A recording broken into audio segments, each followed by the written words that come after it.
Assalamualaikum warahmatullahi wabarakatuh. Bismillahirrahmanirrahim. Alhamdulillahilladzi an'amana bi ni'matil iman wal islam wa asbagha 'alaina ni'amahu zahiratan wa batinah.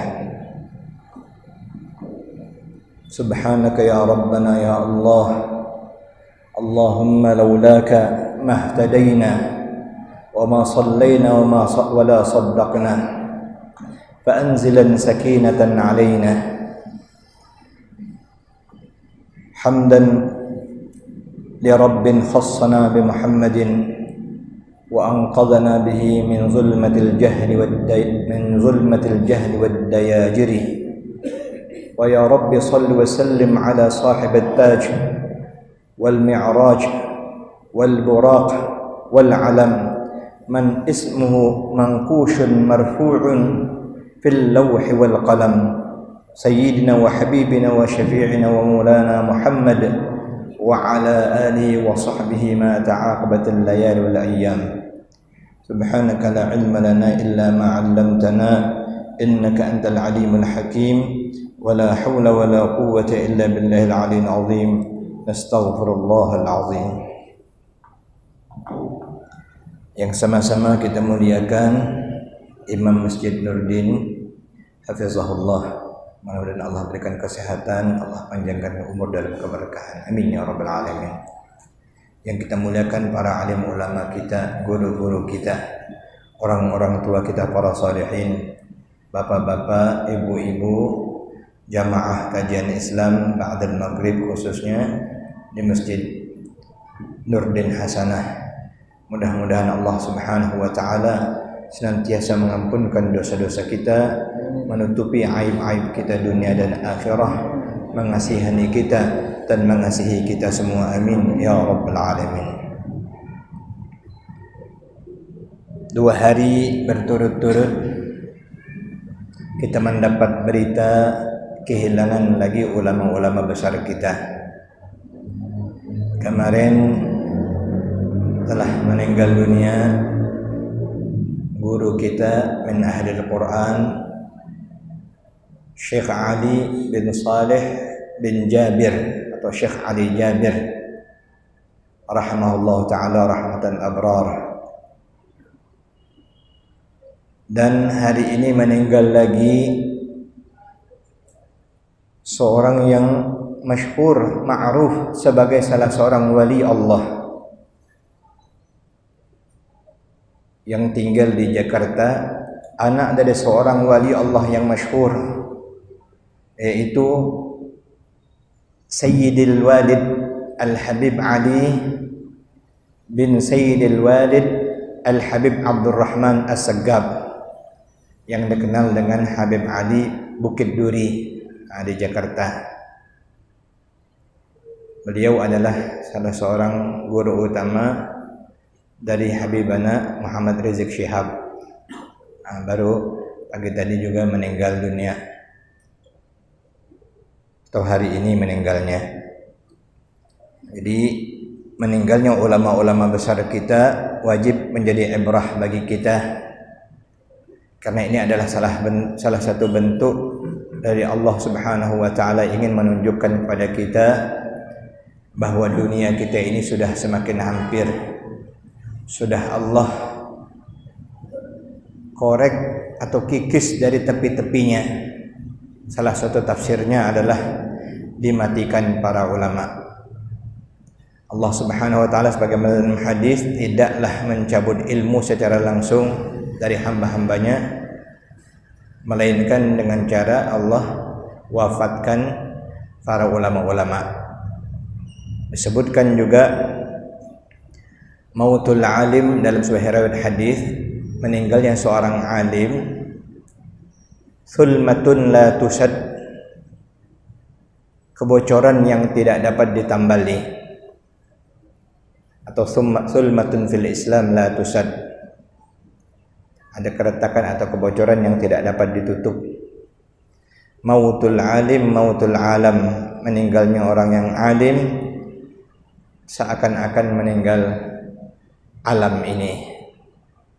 Dan berwajib juga dikatakan idza mata alimun, apabila seorang alim meninggal dunia, bakat lahus sama wal ard, menangis atas kepergiannya langit dan bumi selama 70 hari.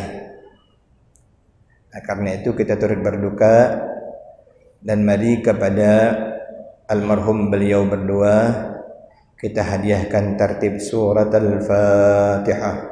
A'udzu billahi minasyaitonir rajim. Bismillahirrahmanirrahim. Alhamdulillahirabbil alamin arrahmanir rahim maliki yaumiddin.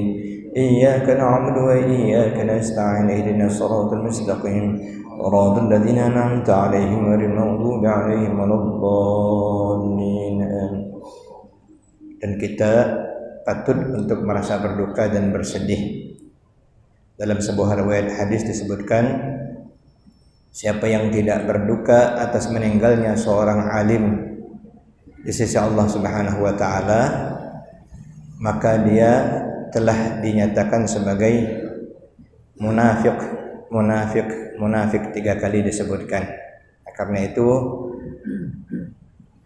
mari di antara hal yang kita lakukan mendoakan para ulama kita juga yang telah meninggal dunia agar mereka semua diampunkan oleh Allah, ditinggikan derajatnya di sisi Allah Subhanahu wa taala. Amin ya rabbal alamin.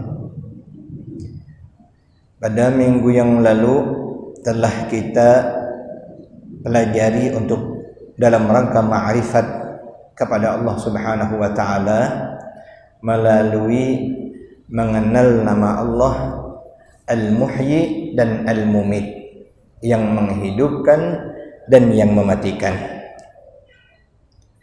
Pada malam hari ini kita akan belajar agar kita ma'rifat kepada Allah melalui mengenal nama Allah Al-Hayyu, yang artinya adalah yang maha hidup.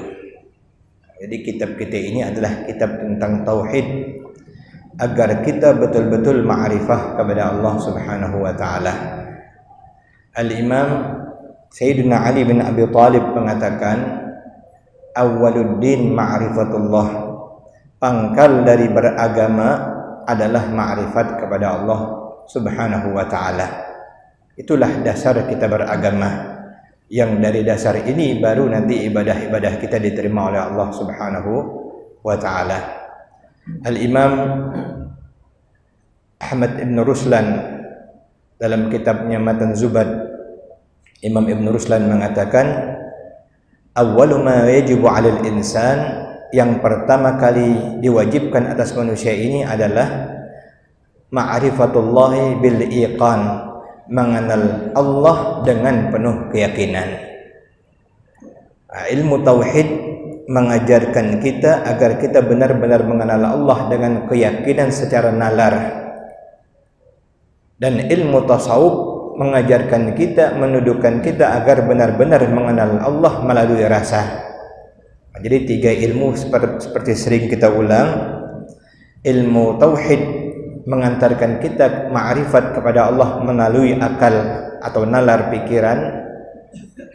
Kemudian ilmu fiqih mengantarkan kita ma'rifat kepada Allah melalui hukum ahkam yang ditetapkan oleh Allah Subhanahu wa taala dan diajarkan oleh Rasulullah. Dan ilmu tasawuf mengantarkan kita ma'rifat kepada Allah melalui rasa, melalui dzauq. Nah, karena itu 3 ilmu ini menjadi wajib bagi kita. Pada muqaddimah yang saya bacakan tadi adalah muqaddimah dari Rasulullah SAW, di mana beliau bersabda, Allahumma, ya Allah ya Tuhan kami, laula anta, kalau bukan karena Engkau ya Allah yang memberikan hidayah kepada kami, yang memberikan taufik kepada kami, yang mengenalkan kami kepadamu, ma sallaina wala saddaqna, tak mungkin kami dapat salat, tak mungkin kami dapat bersedekah. Artinya apa yang kita dapatkan hari ini, keislaman kita, keimanan kita, ketaatan kita, ilmu kita dalam beribadah, semata-mata semuanya adalah anugerah Allah Subhanahu wa taala. Kita tidak berdaya sama sekali dan kita tidak punya apa-apa sama sekali. La haula wala quwwata illa billah. Tiada daya untuk berbuat kebaikan, ketaatan, dan tidak ada kekuatan untuk menolak maksiat melainkan atas kudrat dan iradat Allah Subhanahu wa taala juga. Allah juga pada hakikatnya yang menggerakkan kita, yang memberi kemampuan kepada kita. Karena itu wajiblah kita bersyukur setiap saat atas anugerah Allah Subhanahu wa taala kepada kita. Al-Hayyu adalah nama Allah yang ke-63. Artinya yang maha hidup. Orang yang bersifat dengan hayat dinamakan Al-Hayyu. Artinya yang hidup. Maka tidak boleh atasnya fana dan maut atau mati. Jadi yang bersifat dengan hayat yang sesungguhnya dialah yang pantas bernama Al-Hayyu, yang maha hidup, yang tak mungkin, yang mustahil baginya fana, binasa, dan yang mustahil baginya kematian. Kalau kita ini bukan Al-Hayyu, kita Al-Adam, kita tiada. Imam Ibn Arabi mengatakan, kita asalnya tidak ada, diadakan oleh Allah, lalu tidak ada, dimatikan lagi oleh Allah. Maka al-wujud baina adamaini adamun. Ada antara dua tiada, sebenarnya tidak ada. Yang ada sesungguhnya, yang maha hidup sesungguhnya hanyalah Allah Subhanahu wa ta'ala. Dan lafaz Al-Hayyu, nama Allah Al-Hayyu oleh sebagian ulama termasuk Ismullahul A'zam, nama Allah yang agung, yang khusus, yang dalam hadis Nabi bersabda, inna lillahi ismun a'zam, Allah mempunyai nama yang mulia, yang agung, la yad'u bihi ahadun, tidak ada seseorang yang meminta kepada Allah dengan menyebut Ismullahul A'zam illa stujiba lahu, melainkan dikabulkan oleh Allah Subhanahu wa ta'ala. Karena itu sebahagian aulia Allah menganjurkan kita menjadikan nama Allah Al-Hayyu atau Hayyun, yang maha hidup, adalah bahagian daripada nama-nama Allah yang patut kita jadikan zikir kepada Allah Subhanahu wa ta'ala. Kita juga wajib mengimani bahwa hidupnya Allah bukan dengan ruh seperti hidupnya kita manusia. Allah hidup dengan hayat, kaunuhu hayyan, keadaan Allah itu hidup dengan sifat al-hayatu, dengan sifat kehidupan. Itu di antara sifat ma'nawiyah, sifat ma'ani, kudrat, iradat, ilmu, hayat. Sifat ma'nawiyah, kaunuhu qadiran, kaunuhu muridan, kaunuhu aliman, kaunuhu hayyan. Keadaan Allah itu maha mengetahui, keadaan Allah itu maha hidup. Ya, Allah hidup dengan sifatnya al-hayah, dan tidak dikarenakan dengan sesuatu sebab apapun, karena dialah musabbibul asbab, seperti yang kita bahas pada minggu kemarin. Allah lah penyebab segala sebab. Allah berfirman, Allahu la ilaha illa huwal hayyul qayyum, dalam surah Al-Kursi, ayat Al-Kursi ya, Al-Baqarah 255. Artinya Allah Subhanahu wa ta'ala tidak ada Tuhan selain Dia yang maha hidup lagi maha jaga.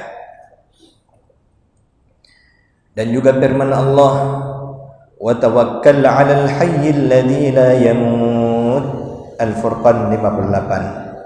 Dan bertawakkallah kalian atas yang maha hidup dan yang tidak pernah mati, tidak akan mati, yaitu Allah Subhanahu wa ta'ala. Hayyun daim, yang maha hidup, yang maha kekal abadi. Dan juga firman Allah, huwal hayyu la ilaha illahu fad'uhu mukhlishina lahuddin, Al-Mu'min 65. Dialah Allah yang maha hidup, tidak ada Tuhan melainkan Dia, maka sembahlah Dia dengan mengikhlaskan ibadat kepadanya. Kembali tentang keterangan kita di awal-awal pengajian syarah Asmaul Husna ini, yaitu kita ingin memantapkan pentauhidan kita kepada Allah Subhanahu wa ta'ala. Sebab mentauhidkan Allah ini adalah dasar kita beragama yang dengannya diterima segala ibadah-ibadah kita.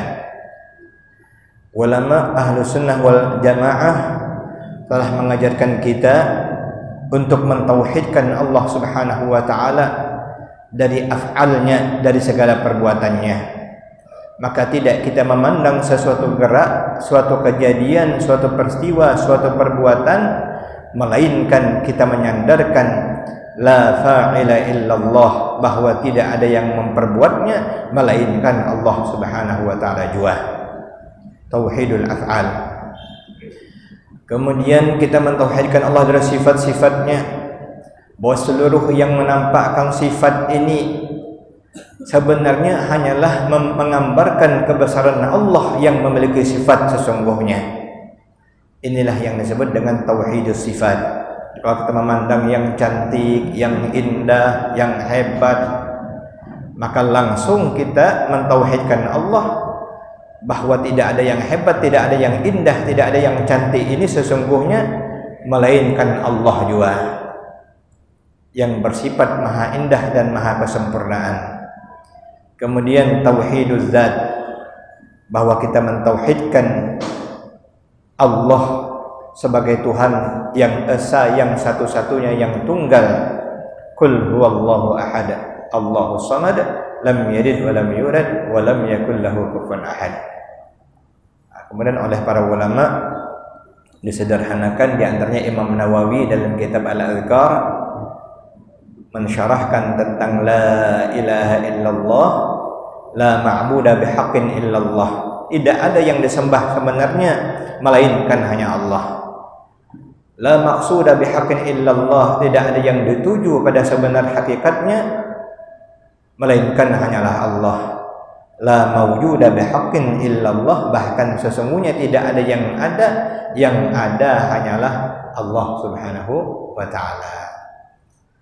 Kalau kita belum lepas daripada mentauhidkan Allah dengan tauhid yang tadi disebutkan, dengan jiwa dan raga kita, maka kita belum lepas lagi daripada syirik khafi, seperti yang disebutkan oleh As-Sayyid Abdurrahman An-Nafis, ulama besar Banjar, dalam kitabnya Ad-Durrun Nafis.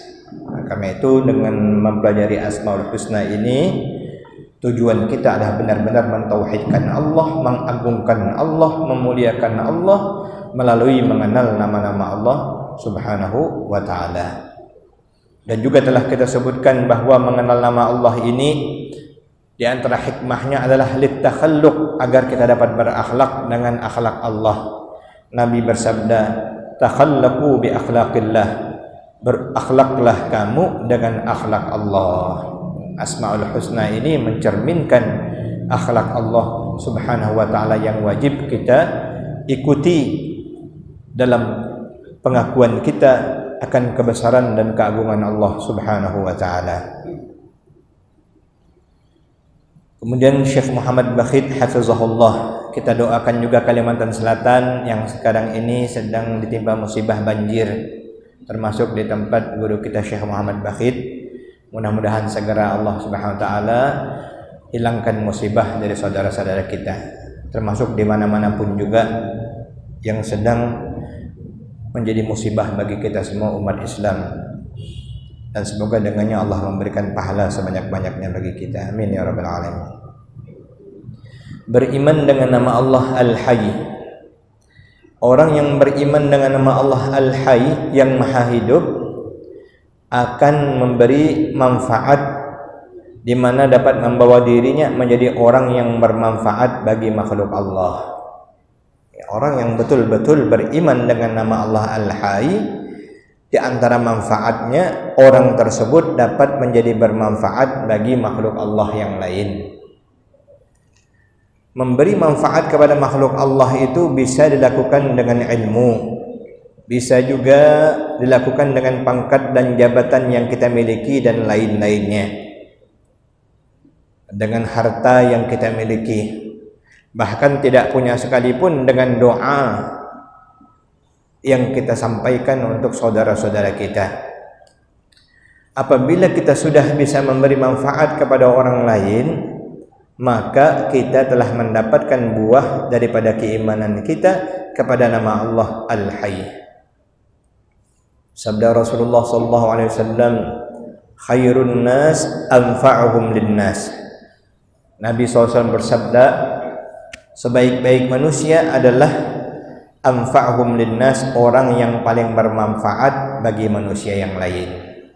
Orang paling banyak manfaat. Manfaat ini bisa dengan ilmu, bisa dengan harta, bisa dengan tenaga, bisa dengan perhatian dan doa. Termasuk sikap kita. Kalau kita tidak dapat berbuat baik kepada orang lain, jangan berbuat jahat kepada orang lain.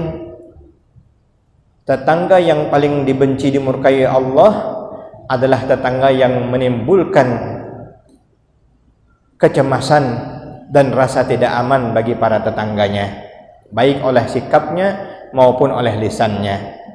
Kadang lisannya kasar, tidak dengan lisannya, sikapnya, gayanya, dan sebagainya, perbuatannya. Nah, jadi yang paling baik yang bermanfaat. Jadi kalau tidak dapat bermanfaat, jangan kita memberi mudarat, menyakiti orang lain. Makin banyak kita memberikan manfaat bagi orang lain, maka semakin baik kedudukan kita di sisi Allah. Orang yang tidak bermanfaat bagi orang lain sama saja dengan orang mati. Para ulama menjelaskan, maksud dari sebaik-baik manusia yang paling bermanfaat bagi manusia, siapakah mereka itu? Mereka itulah, satu, kata syekh kita, para nabi dan para rasul. Itulah yang paling bermanfaat bagi seluruh makhluk Allah. Dengan sebab nabi dan rasul kita mengenal Allah, dan kita bisa mengenal hukum-hukum agama, mengenal kewajiban-kewajiban, mengenal akhlak yang baik yang dapat membawa kepada keselamatan dunia dan akhirat. Nabi yang mengajarkan kita, ya, Nabi yang mengeluarkan kita dengan izin Allah minaz zulumati ilan nur. Nabi yang mengenalkan kita kepada Allah. Nabi yang mengajarkan kita cara beribadah kepada Allah. Nabi yang mengajarkan kita bersyukur dan sabar. Seluruh kegiatan kehidupan lahir dan batin diajarkan oleh Nabi dan Rasul untuk kita, untuk keselamatan kita dunia dan akhirat. Karena itu mereka lah yang paling bermanfaat di sisi Allah Subhanahu wa taala. Yang kedua tingkatannya imam yang adil, pemimpin yang adil. Orang yang menjadi pemimpin yang adil adalah orang yang paling baik selama ia berfungsi sebagaimana mestinya sebagai pemimpin yang adil. Pemimpin yang kasih sayang kepada umatnya, pemimpin yang selalu memikirkan kesejahteraan rakyatnya, pemimpin yang mementingkan kepentingan orang ramai daripada kepentingan pribadinya, pemimpin yang selalu berusaha memberikan kesejahteraan bagi masyarakatnya, pemimpin yang menjagakan agama masyarakatnya. Salahul ummah fi salatur ra'iyah fi salat umaraiha. Kebaikan masyarakat tergantung dari kebaikan para pemimpinnya. Banyak pujian dan keutamaan bagi imam yang adil, sebagaimana disampaikan oleh Rasulullah SAW dalam hadis-hadisnya. Di antaranya 7 golongan orang yang nanti dilindungi Allah di padang mahsyar, yang tidak ada perlindungan melainkan hanya perlindungan dari Allah Subhanahu wa taala. Hari itu bahkan ada yang tenggelam dengan keringatnya. Di antara yang dilindungi Allah, imamun adil, adalah pemimpin yang adil. Karena itu tidak mudah dan tidak banyak jumlahnya. Contoh dalam sejarah Islam, Khulafaur Rasyidin, termasuk juga yang digelar dengan Khulafaur Rasyidin yang kelima, yaitu Sayyidina Umar bin Abdul Aziz, salah seorang khalifah daripada dinasti Muawiyah atau Amawiyah. Itu contoh-contohnya. Salah satunya adalah bagaimana akhlaknya. Pernah ada orang datang ke rumahnya dalam keadaan gelap. Lalu Sayyidina Umar bin Abdul Aziz bertanya, Anda datang ini dalam urusan pribadi atau ada kaitannya dengan kenegaraan. Saya sebagai khalifah atau saya sebagai pribadi. Saya datang menemui Anda secara pribadi, maka lampu tak dihidupkannya. Ngapa khalifah lampu gelap? Saya tidak akan menggunakan ini untuk kepentingan pribadi saya. Tapi jika itu keperluan untuk negara, untuk masyarakat, untuk dalam artian terkait dengan tugas saya sebagai khalifah, baru saya gunakan. Ini payah nyari. Ada orang yang pakai mobil dinas pas perlu cuman. Bahkan yang banyak ini mobil dewek disimpan. Tidak mengatai siapa-siapa, tapi memang itu hal yang sangat mungkin kita lakukan karena kita manusia biasa. Tapi bayangkan orang yang bersungguh-sungguh seperti beliau ini sedemikian rupa. Walaupun boleh sebenarnya tidak masalah, tapi saking beliau takutnya menggunakan hak yang tidak dia perlukan untuk pekerjaannya, maka dia tidak memakainya. Tidak ada rasanya rumah gubernur nak gelap gulita, apakah lampu lilin cuman. Tapi beliau di antara yang mengamalkannya. Dengan sebab imam atau pemimpin yang adil yang memberikan kesejahteraan kepada kita, kita bisa beribadah, bisa berusaha dan hidup dengan tenang dan damai dan terjaga, diberikan dukungan dalam banyak hal, memudahkan kita khususnya dalam beribadah kepada Allah Subhanahu wa taala. Rasulullah SAW menjelaskan ada 3 golongan orang yang tidak ditolak permintaannya. Salah satunya adalah imamun adil, imam yang adil. Ini berapa kali saya sampaikan mungkin di masjid ini juga. Ada salah satu yang kita ini agak kurang.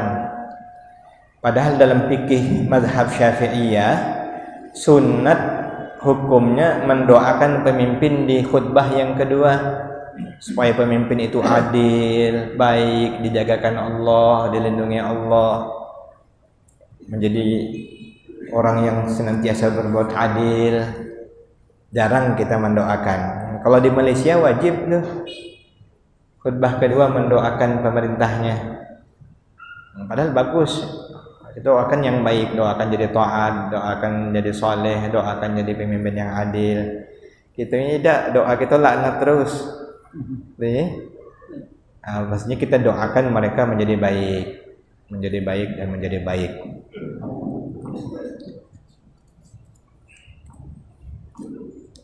Jarang rasanya dengar yang doakan pemimpin padahal bagus. Tapi kalau dalam bahasa Arab mungkin ada Allahumma aslih wulata umuril muslimin. Itu sama ya Allah perbaikilah, Allahumma aslih wulata umuril mu'minin wal muslimin. Perbaikilah keadaan, ketaatan, keadilan para pemimpin kaum muslimin. Itu di antara doa. Dan sabda Rasulullah sallallahu alaihi wasallam, jadi tadi orang yang pemimpin yang adil yang pertama. Guru Bakhit kemudian merincikan di antara ciri-cirinya. Siapa pemimpin yang adil? Yang pertama, yang selalu memikirkan dan mengusahakan kesejahteraan rakyatnya, baik urusan dunia maupun urusan akhirat. Untuk dunia dan akhirat rakyatnya diutamakan. Mohon maaf, tidak menyinggung siapa-siapa dan tetap kita menghormati dan memuliakan pemimpin kita atas jasa-jasa mereka, walaupun semuanya dalam proses yang panjang. Saya teringat paman saya almarhum Syekh Muhammad Ali bin Syekh Abdul Wahab, ayah di Kuala Tungkal, dibawa ke Singapura. Jadi pas balik dari Singapura dia bilang, hebat Singapura nih ngamalkan Islam dia. Apa ya? Bersih. Di mana-mana bersih, jalan bersih, rumah bersih, kamar mandi orang bersih-bersih. Orangnya pun bersih-bersih juga katanya. Kita ni tidak ngamalkan.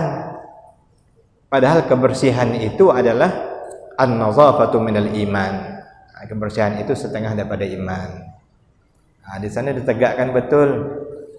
Misalnya kita merokok dalam bis kena denda, apalagi buang puntung rokok.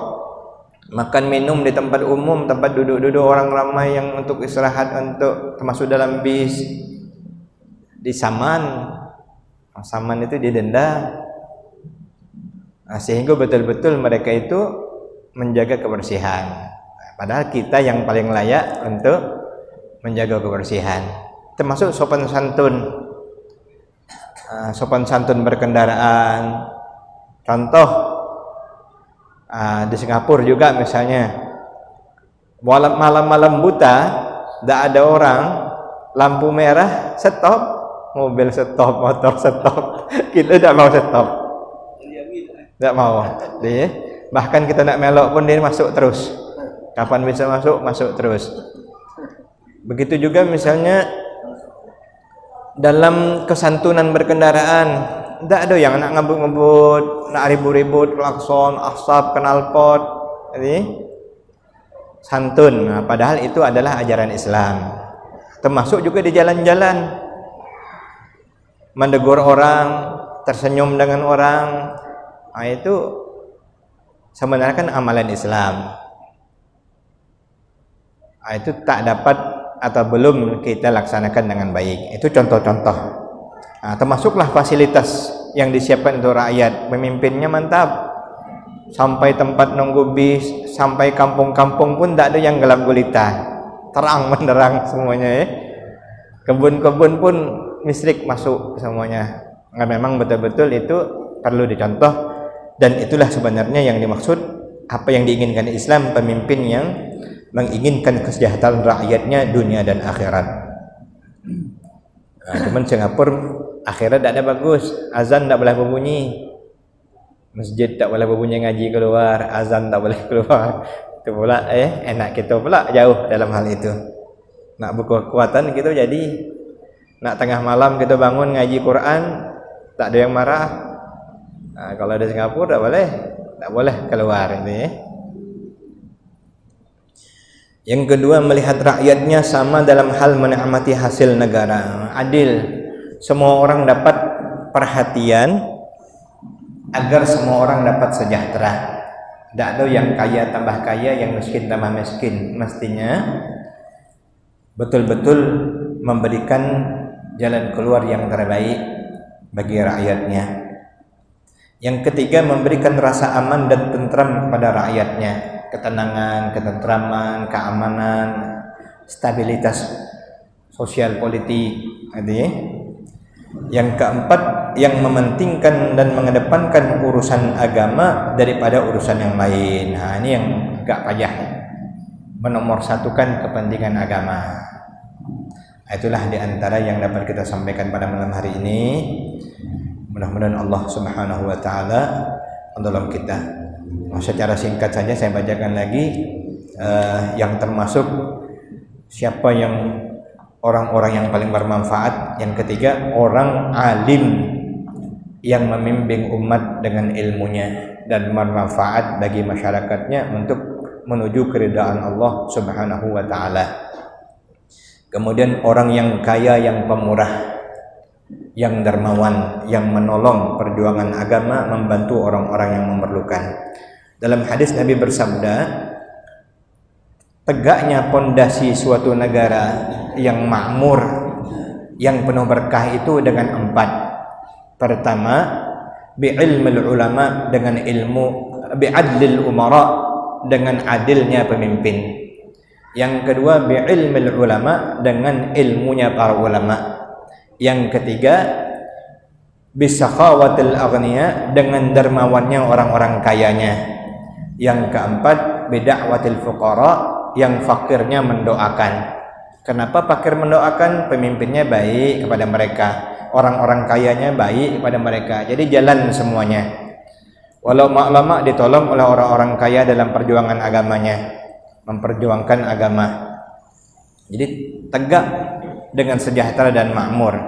Pemimpin adil, ulamanya memberi nasihat dan bermanfaat, orang-orang kayanya dermawan, orang-orang fakir mendoakan.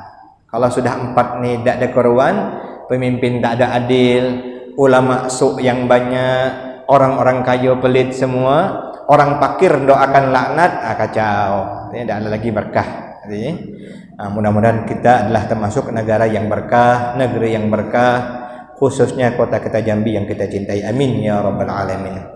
Ala ya'lamu man khalaqa wa huwal latiful khabir, ya latifan bi khalqi, ya aliman bi khalqi, ya khabiran bi khalqi, qultu bina ya latif ya alim ya khabir, ya latifan bi khalqi, ya aliman bi khalqi, ya khabiran bi khalqi, qultu bina ya latif ya alim ya khabir, ya latifan bi khalqi, ya aliman bi khalqi, ya khabiran bi khalqi, untub bina ya latif ya alim ya khabir, ya latifan lam yazal, untub bina fima nazal, innak latifun lam tazal, untub bina wal muslimin ya latifan lam yazal, untub bina fima nazal, innak latifun lam tazal, untub bina wal muslimin ya latifan lam yazal, untub bina fima nazal, innak latifun lam tazal, untub bina wal muslimin. Amin ya Allah ya rabbal alamin. Bismillahirrahmanirrahim. Alhamdulillahirabbil alamin, hamdan katsiran thayyiban mubarakan fi ala kulli hal, hamdan yuwafi ni'amahu wa yukafi mazidah. Ya rabbana lakal hamdu kama yanbaghi li jalali wajhikal karim wa 'azimi sultanik. Allahumma anzil ar-rahmah wal maghfirah was sakinah alaina wa ala ahli al-qubur min al-muslimin wal muslimat, khususan li arwahi masyayikhina fid din. Allahumma ighfir lahum warhamhum wa'fu anhum waj'al jannatal firdaus maswahum. Allahumma ja'al quburahum rawdatan min riyadil jannah wa la taj'al quburahum huftan min hatharin niran. Allahumma 'allimna ma yanfa'una wanfa'na bima 'allamtana wa zidna 'ilma. Wa sallallahu ala sayyidina wa habibina wa syafi'ina wa maulana Muhammad wa ala alihi wa sahbihi wa sallam, walhamdulillahi rabbil alamin. Assalamualaikum warahmatullahi wabarakatuh.